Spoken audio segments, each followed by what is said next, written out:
Presentasinya sudah bisa dilihat? Sudah, Pak. Oke. Kali ini akan kita bahas tentang analisis varian. Kita bahas tentang analisis varian. Seperti diskusi minggu yang lalu, jumlah kuadrat total ini dapat kita komposisi menjadi 3 komponen, yaitu jumlah kuadrat model, jumlah kuadrat nilai tengah, model, dan sisa. Ini minggu lalu kita bahas. Kemudian bila mana A ini, matrik A, itu diambil matrik yang isinya adalah angka 1 semua, maka akan diperoleh seperti ini. Akan diperoleh seperti ini. P1, jadi PA-nya diganti P1. Kemudian di sini juga diganti P1, yang di sini adalah P1. Gitu ya. Ini kalau ini berarti PX ya. Ini yang atas ini salah. Jadi mohon yang sini dibenarkan. Yang ini adalah PX ya. Ini salah ini. Ini harusnya PX bukan P1. Yang ini P1 benar. Ya. Jadi kalau X diganti dengan A itu sama dengan 1 semua, jadi ini 1 semua, maka dekomposisinya akan menjadi seperti ini. Kemudian ini disebut dengan jumlah kuadrat total. Ya. Ini disebut dengan jumlah kuadrat nilai tengah. Kalian kalau melakukan analisis varian, biasanya awal-awal menghitung faktor koreksi. Ya ada faktor koreksi. Kemudian ini adalah jumlah kuadrat model. Kalian kalau ini rancangan percobaan disebut JK perlakuan. Gitu.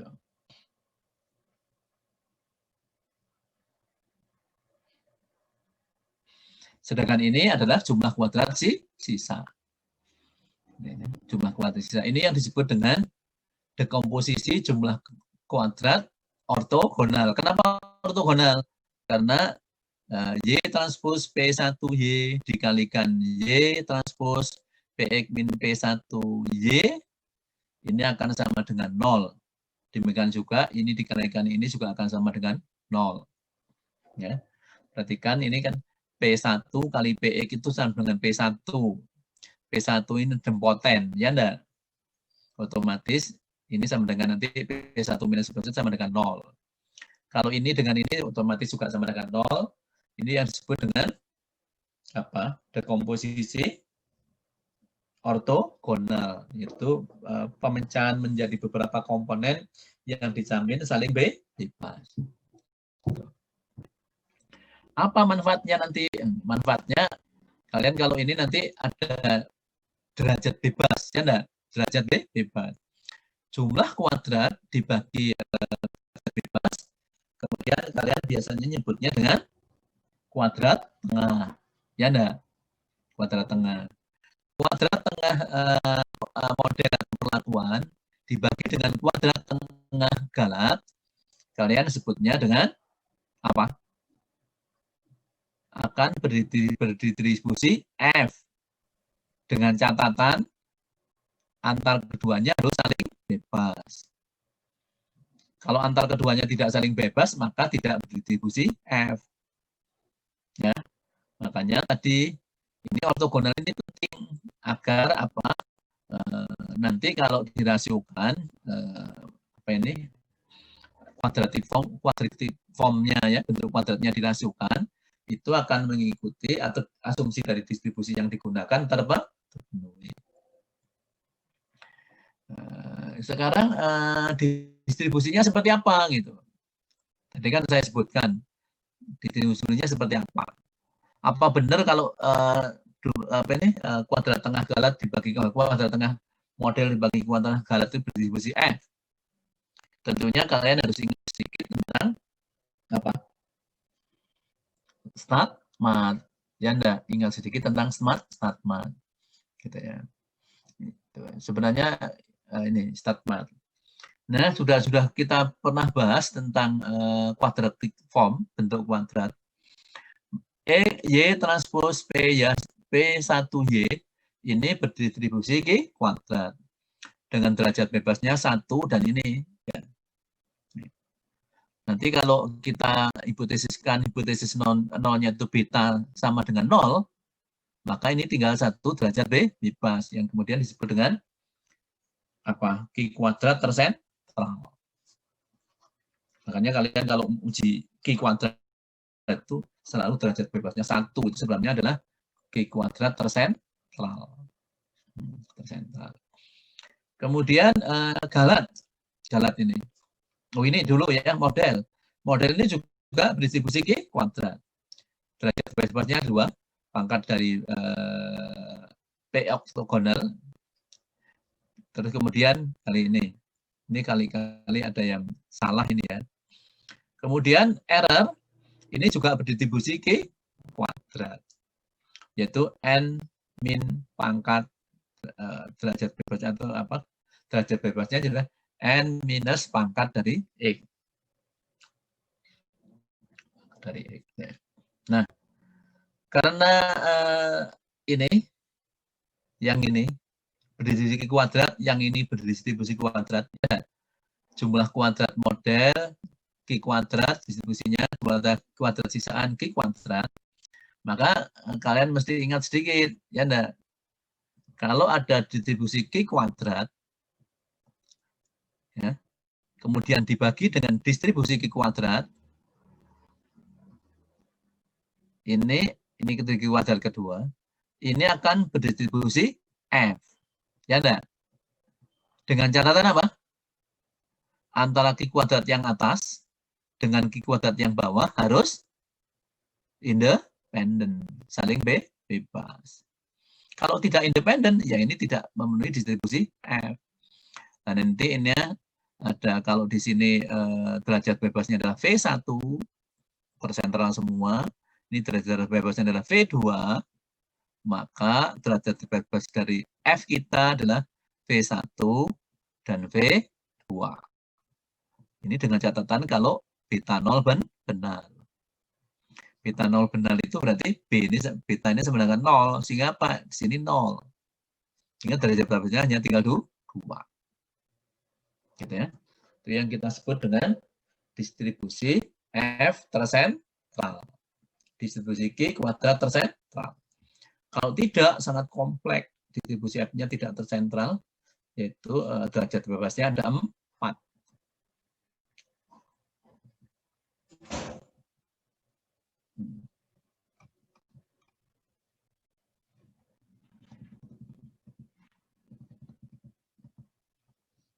Sampai di sini bisa dipahami? Mohon maaf, saya sambil mau ini nggak bisa. No, saya mohon maaf, soalnya saya harus presensi, harus print screen.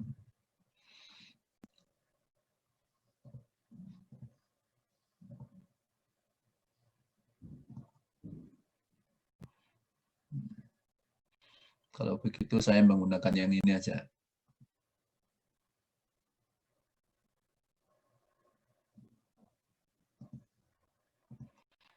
Nah, nih bisa dilihat ya. Kok kembali ke sini. View reading. Oh, gini. Bisa dilihat ya. Kita tadi sampai di sini, ya. Kita sekarang lanjutkan. Kita distribusinya sudah tahu, distribusi F. Ya enggak? Pertanyaan yang berikutnya adalah distribusi F itu kan untuk pengujian hipotesis. Nah, kita harus tahu juga bentuk hipotesisnya seperti apa. Bentuk hipotesisnya seperti apa. Nah, tentunya yang punya hipotesis cuma nilai tengah dan model, atau yang sisaan kan tidak ada. Nah, ini seperti apa bentuk hipotesisnya? Kalau nanti bentuk hipotesisnya kita tahu, kemudian statistik ujinya kita tahu, baru kita bisa melakukan pengujian hipotesis. Ya. Bagaimana bentuk hipotesis H0 P transpos P1 ortogonal X beta sama dengan 0 ini? Kalian mesti ingat dulu itu. P1 itu diturunkan dari PX, ya enggak? PX. Masih ingat PX itu? PX sama dengan matriks koreksi ortogonal X sama dengan X kali apa? X terus X minus 1. Ya enggak? Oh, minus 1 transpos. Salah nanti kalau ini minus 1. Ini transpos. Transpos. Ini PX. Ganda. Sedangkan PX ortogonal, masih ingat ya? PX ortogonal sama dengan apa? Identitas min PX. Ingat, ini tolong ini diingat-ingat ini, jangan lupa. Nah, sekarang P1 berarti ini adalah matriks yang elemennya itu berupa nilai 1 semua. Ini kalau gitu, oh, ternyata, nah ini gini. P ortogonal ada 1 min, identitas min P1. Nah, kita harus tahu P1-nya seperti apa. P1 ini tentunya, nah P1 ini tentunya ya sebenarnya ini adalah vektor satuan. Ini vektor-vektor, ini min 1, kemudian ini. Ini ada min 1-nya ya. Kelihatannya ada min 1-nya di sini ya. Di sini ada min 1.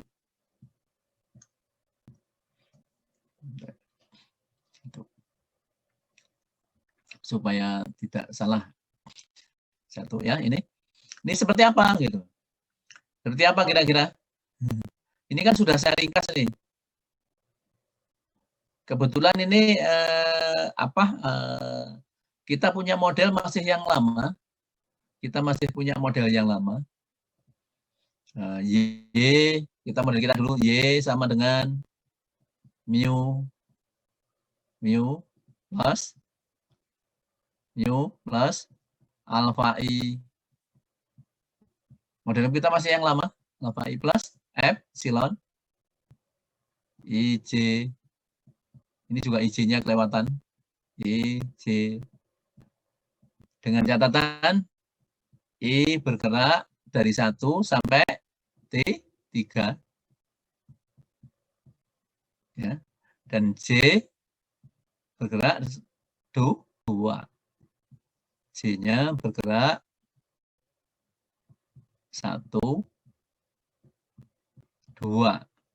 Makanya I-nya ini ada 6 kolom. Jadi vektor kalau begitu, kalau kita dari sini, maka vektor I saya transpose saja biar nulisnya tidak ke bawah. Kalau saya transpose berarti kan ke samping ya. Berarti isinya 1, 1, 1, 1, 1, sebanyak 6 ini. Ini kan 6 kan? 6 unit analisis, 6 ini ya, 6 pengamatan.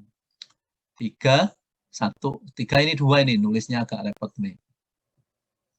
Ini 2, ya, ini juga 2. Ya. Tuh. Sehingga 6 gini. Sehingga vektor 1 kalian kan tahu, ya, nah, vektor 1 ini. Berarti kan vektor 1 ini dimensinya berapa kali berapa? Berapa? 6 kali 1. Kalau ditranspos jadi 1 kali 6. Nah, kalau X 1 transpos 1 sama dengan berapa? 1 ditranspos gini kali 1 ke bawah gini sama dengan berapa? 6. Kalau di inverse sama dengan berapa? 1/6. Makanya di sini ditulis dulu.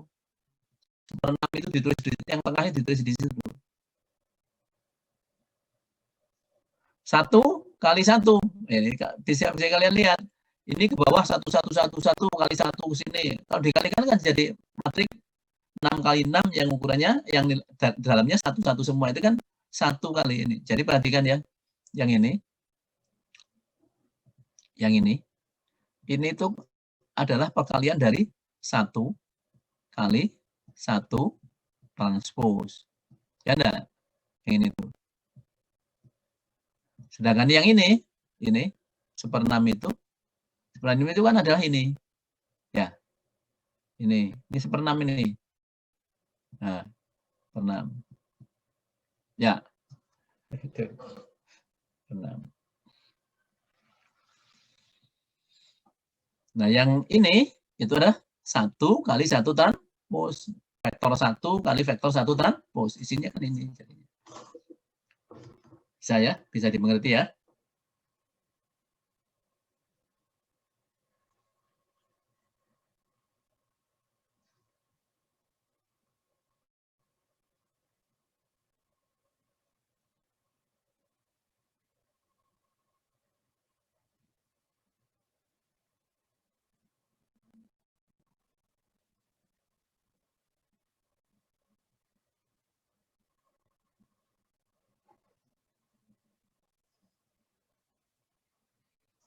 Oke, sudah ya?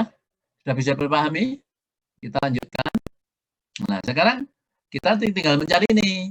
Ya enggak? Yang ini. Yaitu identitas dikurangi ini. Ya enggak? Identitas. Nah, ini sudah saya ringkas ini. Sudah saya ringkas. Nah, yang gampang ininya biar di luar saja. Ini di luar. Ini kan identitasnya berapa? 1, 0, 0, 0. Kan gitu kan? Ya.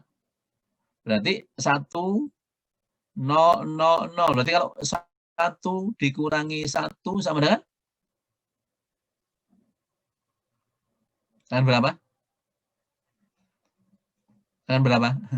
0. 0. Ya kan? 1 dikurangi 1 sama dengan 0. 0. Ya. Kemudian kenapa kok di sini 1/5? Kenapa kok di sini 5? Karena hakikatnya ini kan 1/6, ya enggak? 1 dikurangi 1/6 itu tinggal 5/6. Ya. Nah, di sini 0 dikurangi 1 min 1, ya enggak? Min 1 1/6 tetap. Jadi angka 5 ini tolong dipahami ya. Ini 1 dikurangi 1/6 itu adalah 5/6, makanya 5-nya ditulis di sini dan seterusnya.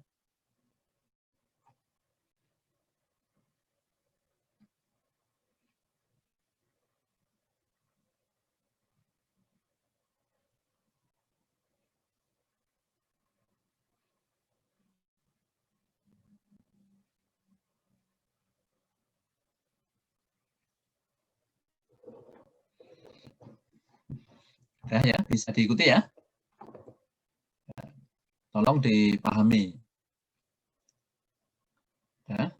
Kalau sudah dipahami, saya akan bergeser ke slide berikutnya. Sudah? Sudah ini? Mohon maaf, boleh minta tolong diulang yang bisa dapat min 1-nya tadi, Pak. Ini kalau identitas, di sini kan 1. Ini kan, ini tolong ya, P1 ortogonal kan identitas bukan P1. Ya, P1-nya kan sama dengan ini. Ya. Nah, identitasnya kan, karena kalau identitas itu kan 1, 0, 0, dan seterusnya ya. Nanti 0, 1. Ini kan sebanyak 6 di sini, ya enggak? Ya. 1, 2, 3. Gini kan matriknya, ke bawah gini. Ya kan? 1 dikurangi 1/6. Ini kan harganya 1/6 kan? Berarti tinggal berapa? 5/6. Ya, supaya mudah aja nulisnya. 0 dikurangi 1 berapa? Minus 1. Minus 1. Sebenarnya ini hakikatnya kan 0 dikurangi min 1/6 kan? 0 dikurangi 1/6 kan? Sehingga apa? Minus 1/6. Oke. Sudah, Ajar? Bisa dipahami? Bisa, Pak. Terima kasih, Pak. Sama-sama. Saya lanjut ke slide berikutnya ya. Oke. Ini mohon maaf kalau nggak di ini nanti ganggu ini. Oke, slide berikutnya. Nah, sekarang hipotesis kita kan kali X beta, ya enggak? Kali X beta. Sehingga kita harus cari kali X beta itu seperti apa. Nah, X betanya kan ini. X beta itu ini. Ini perhatikan, X ini apa? Desain matrik rancangan ya. 1 1 1 1 apa? 1 1 0 0 kan gitu. Untuk model yang seperti tadi, tolong kalian lihat, ingat-ingat matrik desainnya. Sedangkan betanya itu kan mu, alfa 1, alfa 2, alfa 3. Ya ada. Kalau dikalikan menjadi seperti ini. Tolong, jadi ini kalian pahami. Nih.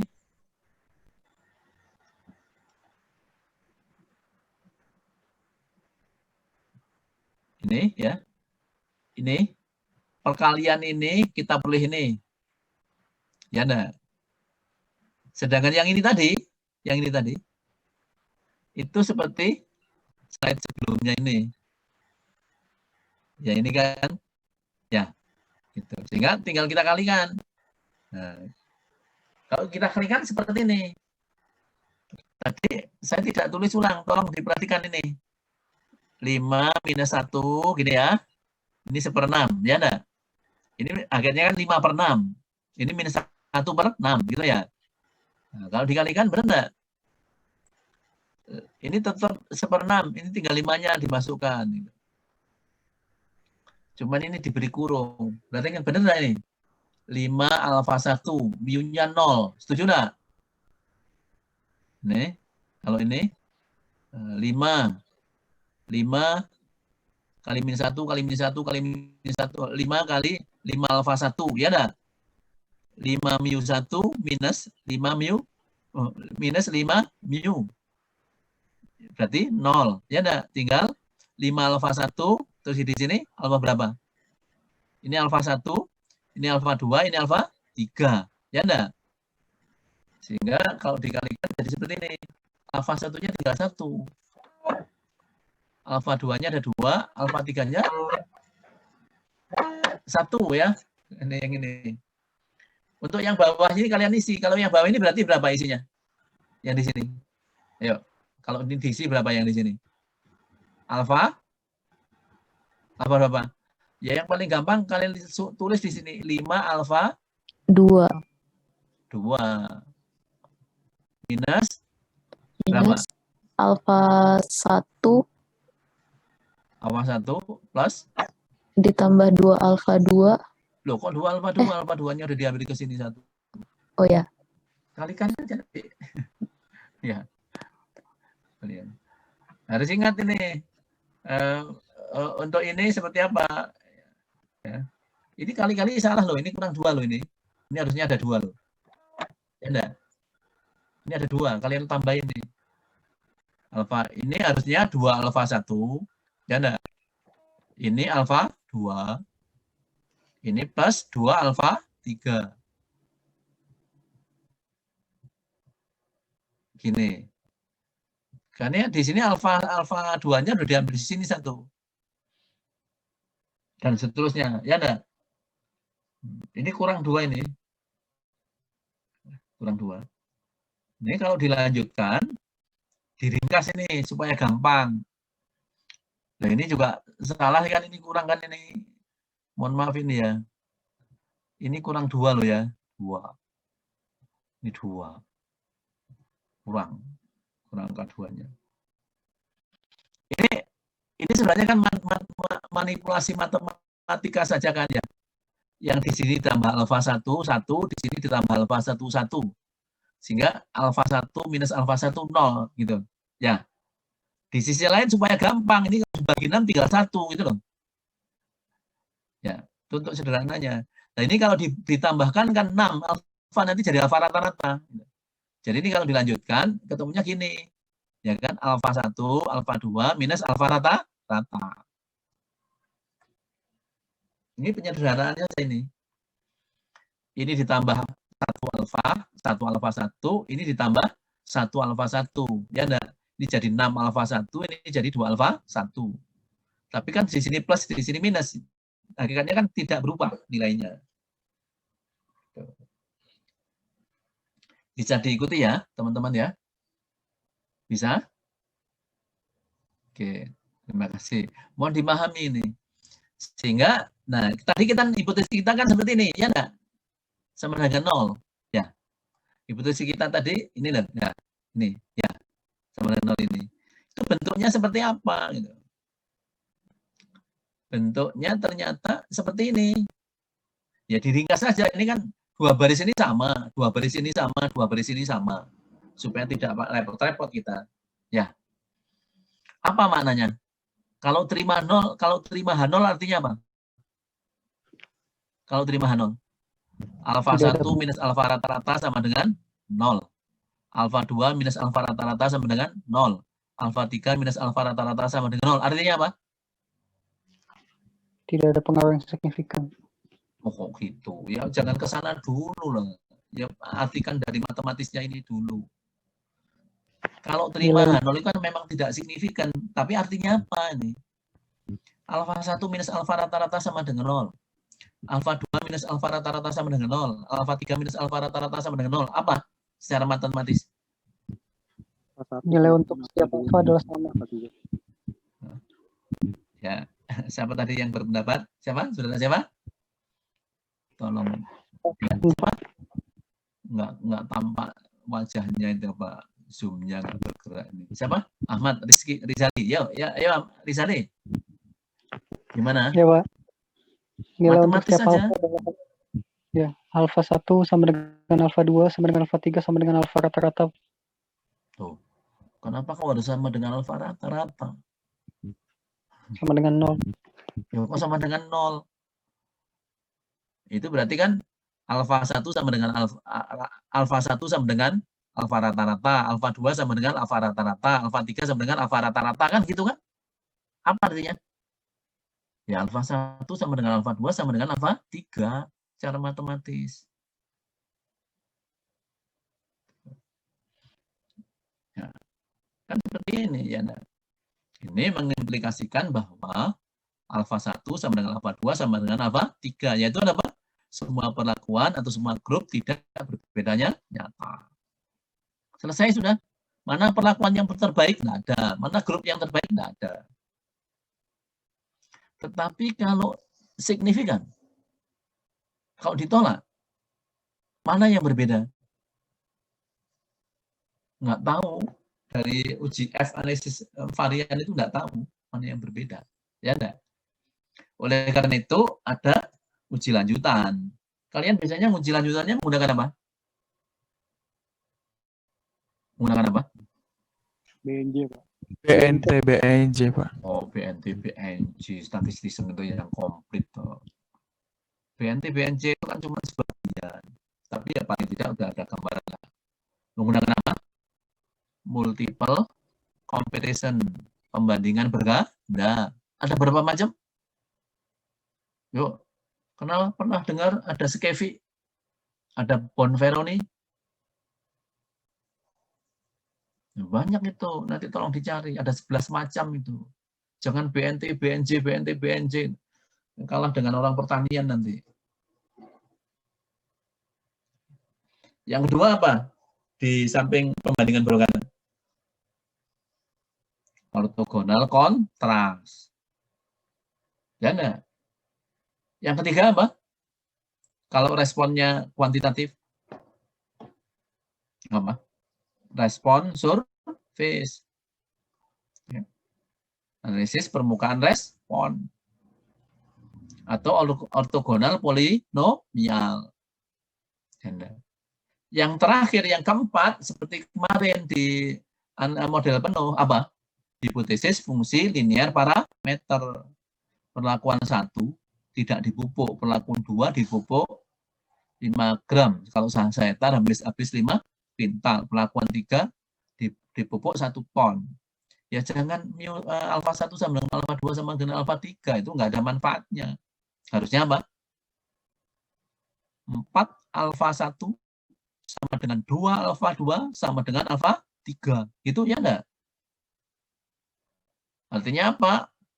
Kalau dipupuk 5, itu hasilnya 2 kali lipat. Kalau dipupuk 10, tadi 1 ton, hasilnya adalah 4 kali lipat daripada tidak dipupuk. Baru gitu. Kalau sekedar berbeda untuk apa? Petani juga enggak mau menerima gitu. Ya kalau dipupuk ya logika sederhana, dan kalau itu normal tanamannya ya pasti lebih banyak hasilnya. Tapi menguntungkan apa enggak? Kan enggak bisa dihitung. Makanya apa? Yang keempat, apa? Hipotesis fungsi linier parameter. Tolong perhatikan, ada berapa macam tadi? Yang pertama apa? Pembandingan berganda. Yang kedua apa? Ortogonal kontras. Yang ketiga apa? Ortogonal polinomial atau apa? Kurva permukaan respon surface curve.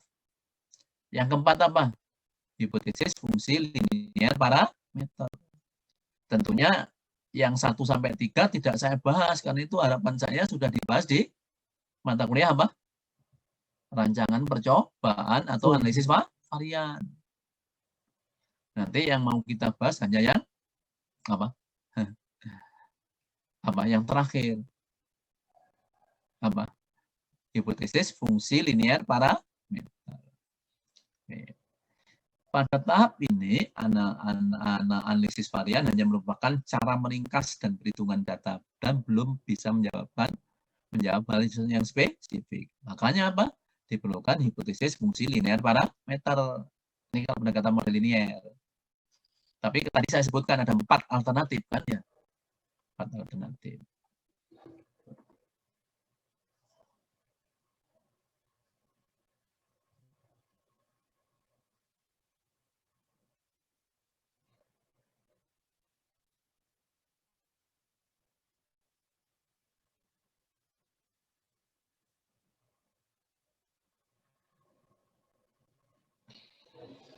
Oke, ada yang ingin ditanyakan? Ini kelihatannya sudah selesai. Ada yang ingin ditanyakan? Kalau ada yang belum jelas, silahkan ditanyakan. Mohon maaf izin bertanya, Pak. Ahmad Rizali. Ya. Siapa ini? Ahmad Rizali, Pak. Oke. Silakan. Yang ya, X beta itu kenapa bisa jadi mu plus alpha 1, mu plus alpha 1 gitu. Gitu, Pak. Ini. Kamu tahu X-nya ini apa? Kita tadi masih punya model kita seperti ini tadi. Y, I, J sama dengan apa? Mu plus alpha I plus epsilon. Kita masih gunakan ini. J. Tadi I-nya adalah bergerak 1, 2, 3. J-nya bergerak 1 dan 2. Saya ingin tanya, X ini apa? Apa X ini? Desain dari matriknya itu. Nah, hitung aja, cari aja desain matriknya. B ini apa? B itu kan mu alpha 1, alpha 2, alpha 3. Ya enggak? Vektor yang isinya adalah mu alpha 1, alpha 2, alpha 3. Kan B ini kan parameter kan. Coba kalikan sama dengan ini enggak? Desain matrik dikalikan vektor B itu.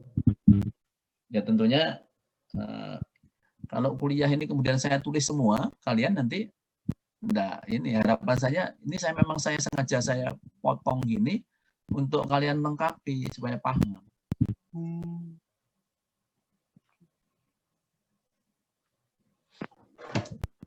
Jadi X ini adalah desain matrik, B ini adalah vektor beta. Vektor beta ini isinya ada 4 elemen kalau untuk model ini, yaitu mu, alpha 1, alpha 2, dan alpha 3. Itu kira-kira kalikan apakah sama dengan ini atau tidak, jangan-jangan salah. Ya. Dikalikan. Ya, tinggal desain matriknya saja. 1, 1, 1, 0, 0, 0. Misalnya gitu. 1, 1 ya. Kalau kalian lupa ya ditulis. Ditulis ulang supaya lebih paham. Kira-kira itu, Rizali. Terima kasih pertanyaannya. Jawaban saya tidak saya jelaskan detail karena matrik desain ini harapan saya kalian paham dengan baik. Bisa ditulis lagi. Dan itu mengalihkan matrik yang sangat sederhana. Sehingga tidak saya sampaikan di sini. Terima kasih pertanyaannya. Mungkin yang lain dengan pertanyaan Ahmad Rizali juga mendapatkan keterangan yang lebih baik. masih ada? Sambil saya tengok di mana? Di presensinya. Wah, ada satu orang yang belum presensi. Ini saya beri tenggat 15 menit, hati-hati sekarang. Ini.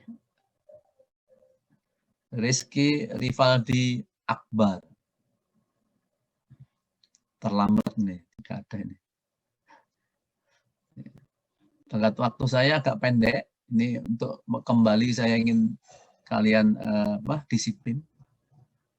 Dan awalnya saya dulukan tadi, presensi ini saya buka kalau nggak jam 9, jam 10 tadi.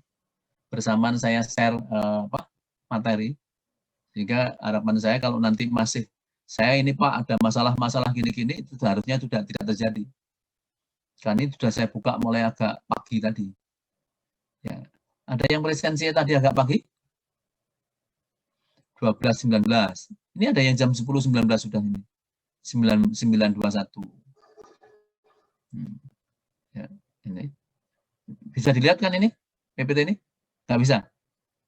Oh, ya, saya memang nggak bisa ya.